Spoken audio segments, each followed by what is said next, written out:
Yodobashi Camera just reported the top 10 selling cameras in Japan between March the 1st and March the 15th. This date range is very important. I'm going to harp on this for just a little bit, so when I flash up the list of top selling cameras, you're not going to go, why isn't this camera on the list?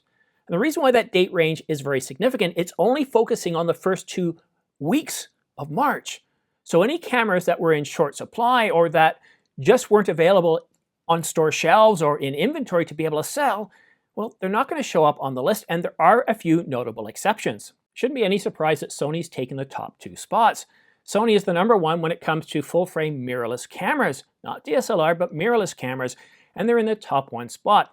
Now, Canon has their eyes set on the #1 spot and have said in recent earnings calls that they are going to become the #1 seller in mirrorless cameras, but for now, Sony owns the top spot with the Sony a7 IV, a camera that succeeds the a7 III, which is in second place.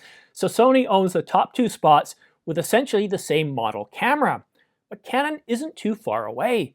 The Canon EOS R5, released in July the 30th, 2020, is in #3, and it's been in the top 5 for I don't know how long as they've been able to ship cameras out. In some places, you'll still find that the Canon EOS R5 is sold out. And following up shortly thereafter is the Canon EOS R6, announced right around the same time as the R5. But that's almost it for Canon. We do have one other notable camera in the top 10, and it's in the 9th spot, and that's the Canon EOS RP. The reason why this is so notable is this is Canon's full-frame or entry-level full-frame mirrorless camera. It sells for around $999 and can be had on sale for $899. This is the cheapest entry-level full-frame mirrorless camera, and while it is dated, it sells very, very well, and we can expect a refresh from Canon very, very soon. But that's it for Canon. As far as Sony goes, well, we can see many other cameras on the list. We can see the Sony a7S III, which really shouldn't be a surprise, but also the FX3, which is more or less a cinema version of the a7S III, although yes, there are some caveats. There are some issues where the FX3 isn't a true cinema camera, but still, Sony's dominating the top 10, at least according to Yodobashi. Top 10, they have 5 cameras in the top 10, and that's just, it's just remarkable. It shows you that Sony is the #1. And the main reason why Sony's dominating so much is not only was Canon late to the scene, but the Canon EOS RP, they haven't refreshed that since 2019, and well, it didn't compete very well with the competition when it was released. It hasn't aged well, neither has the EOS R. So you've got the R6 at $2,400 or $2,500 and nothing really below that in the mirrorless line until you get to the EFM mount. And well, we're not even going to talk about that right now. And of course, Nikon has the Nikon the Nikon Z6 Mark II in 10th spot, I believe. Yep, the 10th spot, and that's it. Or actually, no, we also have the ZFC with a 16 to 50 millimeter kit package. But do you notice what's missing from this list? Give you a moment. There's actually 2.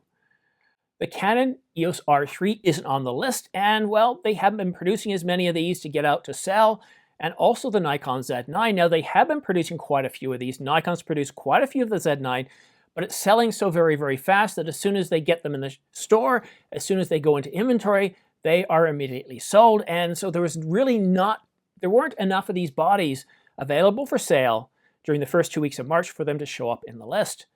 But this is a remarkable list. But why does this matter? Well, it doesn't. I mean, really, this is showing us which cameras are popular.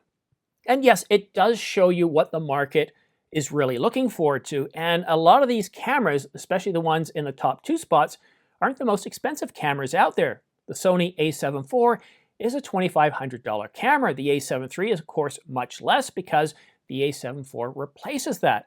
Now, the Canon EOS R5 is an exception to that. It's a $3,800 camera, and the R6 is $2,600 or $2,500, the same price as the Sony a7 IV. But at the end of the day, this doesn't really tell us anything else. It doesn't tell us if Sony's financially successful, is Canon's financially successful, what cameras are coming out next, or anything like that. To some of us, we see this and go, I picked the right camera. It's a top-selling camera. And that's certainly one way to look at it. I personally don't. But when I see the Canon EOS R5 in the top 10, that tells me that it's selling well enough that I'm not going to have to worry about Canon supporting this in a Mark II or maybe even a Mark III. That I know that Canon's got a successor to the R5 in the plans, but with being about 2 years old, we're probably not going to see an update to the R5 for probably a year or two. And I'm okay with that. But what do you think? What camera do you have? Is your camera in the top 10? And when you see these charts, what do you think?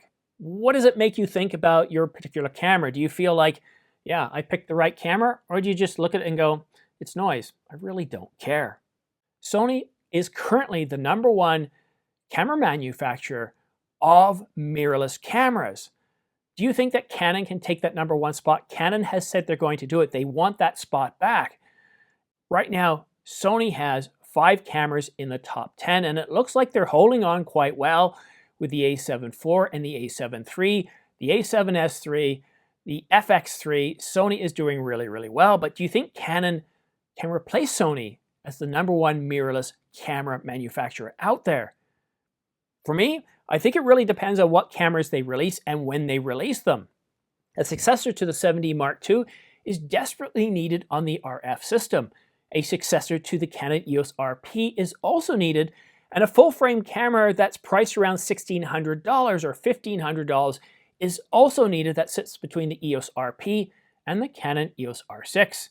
And of course, the Canon EOS R1. We're expecting Canon to announce this camera in the 3rd or 4th quarter of 2022.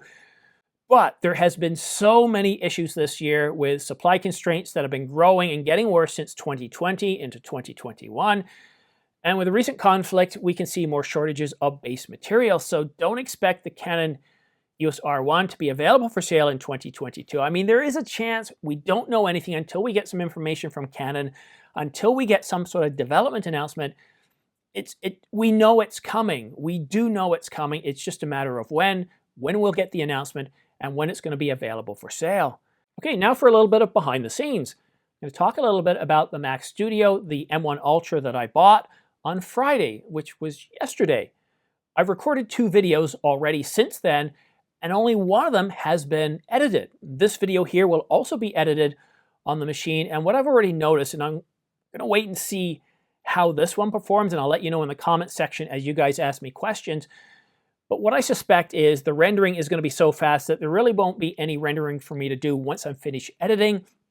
And then, of course, as far as exporting what I'm seeing, and this is just for 4K videos. I haven't done any 8K, and I haven't done any videos in full HD. But regardless of the number of presets, the number of effects, I'm looking at twice the time, not twice the time, half the time of my MacBook Air, the M1 Mac. And that's really, really huge, but also it's very snappy. Some of those performance issues I had on the MacBook Air where I would load in the audio and the video, and it would sometimes take 10 seconds for it to refresh the audio, sometimes even longer. Sometimes I'd have to move and zoom in or out from the timeline for it to refresh the audio. And I don't have that anymore. The video I did yesterday, I'd say I saved, now that I'm thinking about it a bit more, I think it's somewhere between 15 to 20 minutes. And that was only for a 7-minute video. It was 6 minutes and 41 seconds. And the export time was 2 minutes and 17 seconds. So it was very, very fast. So I'm going to try this video. I'm not sure how long this video is going to be. I think this video is going to be sub 10 minutes.